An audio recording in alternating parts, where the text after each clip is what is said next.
Hi, പുതിയൊരു short വീഡിയോയിലോട്ട് സ്വാഗതം. ഇന്ന് വന്നിരിക്കുന്നത് കരിക്കിൻ്റെ പുതിയ വെബ് സീരീസ് ജാമിൻ്റെ റിവ്യൂലോട്ടാണ്.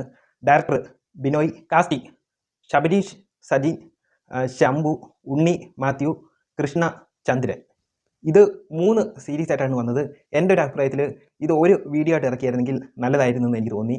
ആദ്യത്തെ 2 എപ്പിസോഡിൽ ആ കൃഷ്ണചന്ദ്രൻ്റെ ക്യാരക്ടറിനെ നല്ലൊരു ഹൈപ്പ് കൊടുത്തിട്ടുണ്ട്. നല്ലൊരു ഹൈപ്പ് എന്ന് കൊടുത്തിട്ട് പിന്നെ 3ാമത്തെ എപ്പിസോഡിൽ കൊണ്ടുവന്നിട്ടില്ല പഞ്ചറാക്കി കളഞ്ഞിട്ടുണ്ട്. ഇതിനകത്തിലെ കൃഷ്ണചന്ദ്രൻ വലുതൊക്കെ ആവുന്നുണ്ട്, എന്നിട്ട് അതിനകത്ത് കാറ്റ് പോകുന്ന കാണിക്കുന്നുണ്ട്. അത് തന്നെയാണ് എനിക്കും പറയാനുള്ളത്. ഇതിനകത്ത് 3ാമത്തെ എപ്പിസോഡിൻ്റെ ക്ലൈമാക്സ് കൊണ്ടുവന്നില്ലേ കാറ്റ് കുത്തി പൊട്ടിച്ച് കളഞ്ഞിട്ട് കൂട്ടായിപ്പോയി. അതിൻ്റെ പെർഫോമൻസ് ബേസിൽ എല്ലാവരും നല്ലതായിട്ട് വന്നിട്ടുണ്ട്. പക്ഷേ ആ ഒരു സ്ക്രിപ്റ്റിൽ ക്ലൈമാക്സ് പാളി പോയിൻ്റ് ഔട്ടാണ് എനിക്ക് തോന്നിയത്.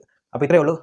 എനിക്കിതൊരു ആവറേജ് അനുഭവം മാത്രം. എന്ന് വെച്ചാൽ കരിക്കിൻ്റെ നേരത്തെ വീഡിയോ, ഉൽക്ക, ഫാമിലി പാക്ക്, ഇതിനെയൊക്കെ വെച്ച് നോക്കുമ്പോൾ ഇതൊക്കെ വെറും ആവറേജിൽ താഴെ നിൽക്കുന്ന ഒരു സീരീസ് ആയിട്ടാണ് എനിക്ക് തോന്നിയത്. അപ്പോൾ ഇത്രയേ ഉള്ളൂ. അടുത്ത വീഡിയോ വരെ.